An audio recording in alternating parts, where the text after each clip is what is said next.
So the All Blacks got themselves the victory in their first match of the November internationals, but now it does not get any easier. Playing Scotland this weekend at Murrayfield, and Scott Robertson, he has to decide, is he going stack side again here, or will he be saving a few players heading into that English test match just around the corner? And in this video, I'll be trying my best to predict Scott Robertson's 23-man side to take on Scotland. Now, there are a few injuries. As we already know, a couple Barrett's out, so there are going to be switches here in this lineup, but the question is, how many is Razor going to be making for this lineup? Jumping straight into it, I believe front row, we are going to see 0 changes from Scott Robertson here. Number 1, Ethan de Groot. Number 2, Cody Taylor. And number 3, Fletcher Null. Now, Cody Taylor in the game up against the Irish probably had one of his worst performances in an All Blacks kit, so his confidence won't be very high, so that's where you have to decide whether or not you rest him for this game and chuck him in fresh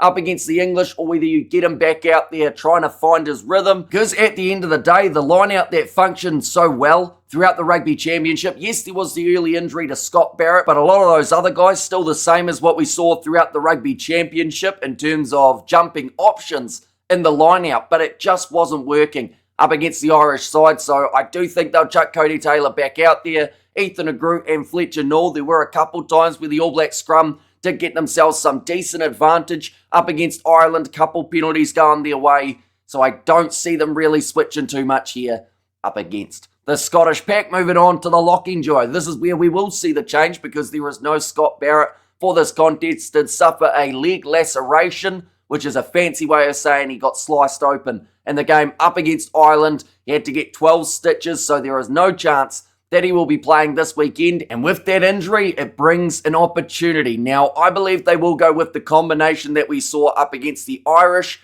after Scott Barrett went off. So that would be Josh Lord, number 4, with Fabian Holland slotting in at 5. Fabian Holland getting himself the Man of the Match award in that contest up against the Irish. Josh Lord having one of his better games in an All Blacks kit, I would say, even though the line-out wasn't really functioning. So I guess you could argue that he had his better game outside of set piece, because he did have some decent moments, some good tackles, some pretty handy runs as well in that locking duo. There is also a chance, I will mention, Fabian Holland moves to 4 and Josh Lord slots in as the number 5. But either way, I believe these are the two that we will see in the locking duo for New Zealand this weekend. Moving on to the loose forward trio. This is where it gets a little bit tricky, because I know for a lot of people, they would probably make a little switch here in the loose forwards, whereas for Scott Robertson, one thing that we have seen is consistency throughout this year. So I believe he will once again go Simon Parker number 6, Ardie Savia as the number 7, and we have to remember Ardie Savia, he is now captain due to Scott Barrett's absence, and then number 8,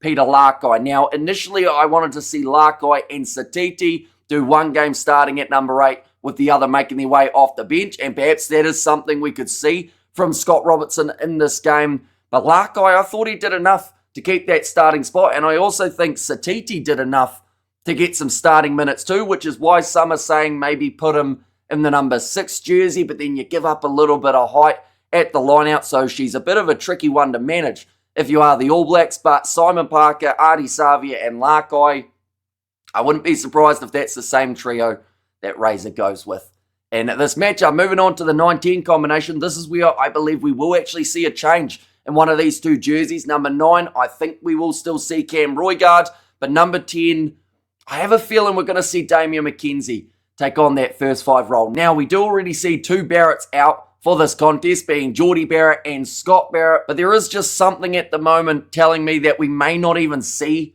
Beauden Barrett in this contest.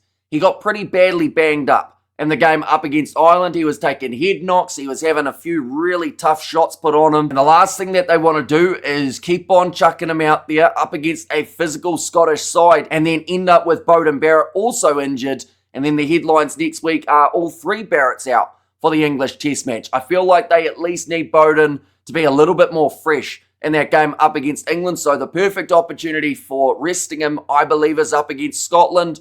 I don't know whether or not Scott Robertson will be thinking the same thing, but I do think it would be a good move to give McKenzie that 10 jersey. He's been strong off the bench, as we've seen multiple times throughout this year. So I think Scott Robertson may look at him as the 10 starting option, give Beauden Barrett a rest for this game at Murrayfield. Moving on to the midfield, this is where we will once again see another change for New Zealand. No Jordie Barrett in this contest, did suffer a high ankle and knee injury in that contest up against Ireland. Now straight away, the high ankle injury, you're normally looking at a few weeks out. The knee injury is the one that could be the season ender for Jordie Barrett. I believe at this point in time, there are still no reports as to how serious Jordie Barrett's injury is, but he is not going to be playing in this game, and I would be extremely surprised if he even features for the rest of November. It means that Quinn Tupaia more than likely will slot back in to that number 12 jersey. That is actually what they ended up doing after Barrett went off for his injury. Tupaia has been in fantastic form, thoroughly deserves a starting spot,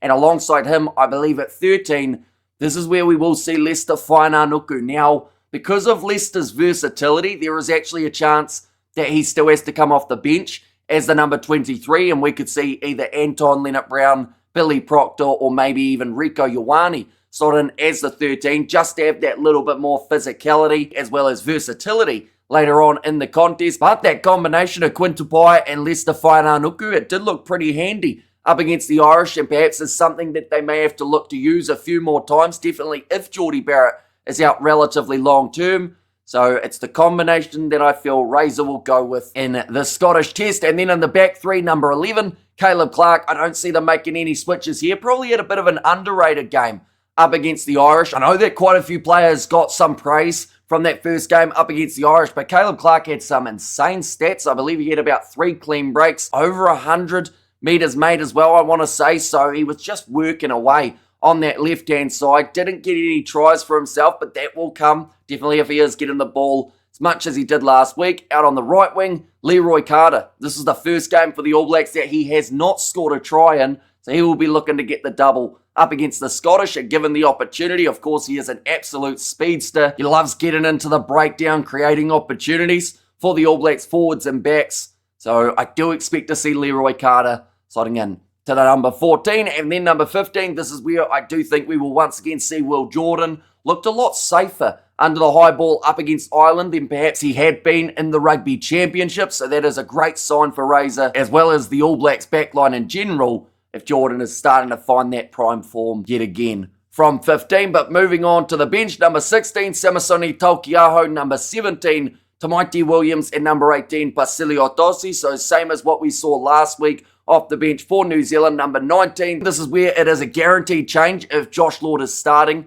in the match up against the Scottish. That would bring either Sam Derry or Samipeni Finau into the 19 jersey, and I do think in this case they will go with Sam Derry. He's had some great form throughout the Bunnings NPC, which I think does give him that little bit of an edge over Samipeni Finau, but then also Finau, because of his versatility and the fact that he can cover 6, that may be what makes Scott Robertson go in that direction rather than the specialist lock Derry. But I'm going with Sam Derry here in the prediction, and I do feel like if he does get that opportunity, he will be extremely motivated. He's worked his way back into this All Blacks camp due to a couple injuries that we have seen, the initial replacement for Patrick Tuipulotu, but he's in good enough form and he's a strong enough player that he could find himself as a mainstayer if he can take the opportunities that he is given throughout November. Number 20, this is where I have predicted they will go with Wallace Satiti. He had a great impact off the bench up against Ireland. Once again, we could see him start at 8 with maybe Peter Lakai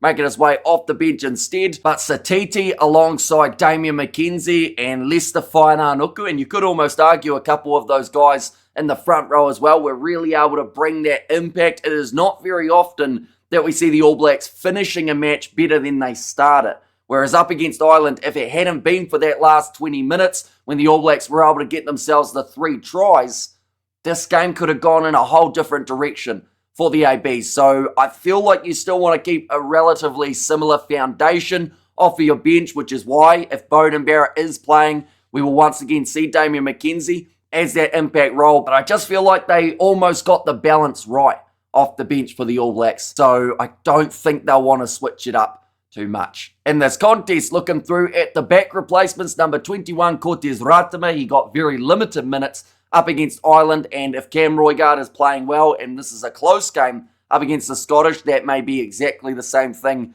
that happens to him this weekend. Number 22, Anton Leonard-Brown. Now, with the fact that McKenzie, as well as Leicester Fainanuku for myself, are selected in the starting lineup, it does mean that they will need a little bit of either experience or versatility off of the bench. And I do feel like Anton Lienert-Brown, yes, he hasn't had a huge amount of minutes for the All Blacks throughout this year, predominantly coming off of the bench rather than starting, but it's either him, Rieko Ioane, or Billy Proctor, and the fact that Anton Lienert-Brown covers 12 and 13, I feel makes him a little bit more handy. Rieko Ioane, honestly, because of his wing cover, might find himself off the bench instead. But either way, I think we're going to see one of those more experienced guys featuring off the bench. And then number 23, Ruben Love. I feel like if Beauden Barrett isn't quite 100%, which there is a chance that he is, but I still don't think you want to risk him in this game heading into the next match up against England. This is the perfect opportunity to give Ruben Love a chance. Up against the Scottish, who are considered as a strong side, but maybe not as strong as the likes of an Ireland or an England. This is where if you don't play Ruben Love now, the only time that they'll probably play him is up against Wales, or if there is an injury in this game that stops one of the two first fives from being able to play England. You want him to have some sort of minutes under his belt before heading into a big scenario that could occur, because we have seen a lot of injuries for the All Blacks throughout this year, so another one would not be unheard of. So I think maybe they would look at it that way, give Ruben Love the opportunity as the number 23. But that is my starting lineup and reserves that I'm predicting Scott Robertson will be going with up against Scotland. There is a good chance that quite a few of these jerseys could be wrong, because the thing is, Razor may look at going a little bit experimental in this game up against Scotland. We saw what we needed to from certain players up against the Irish, so perhaps now is the time to give them a bit of a spell, have them fresh for that match next week up against the English, because that is going to be the tough test from here on out. That is the one that the All Blacks, if they don't get it right, they could suffer a loss at Twickenham Stadium, and then that certainly does halt the momentum of the All Blacks that they are currently building. But of course, do let me know who you think Scott Robertson will be selecting in his side. Now, the team is going to be announced Friday morning, New Zealand time. I am going to be doing the video as soon as they do announce it, but also before then, I may end up doing a video of what I would select in this game up against Scotland. I would probably go a little bit more experimental than we will see from Scott Robertson, but I do feel like now is the time that you can kind of get away with it, try and give some more guys opportunities at the end of the season. But thank you all very much for watching. If you did enjoy, be sure to leave a like and subscribe to the channel, and I will see you all for the next one.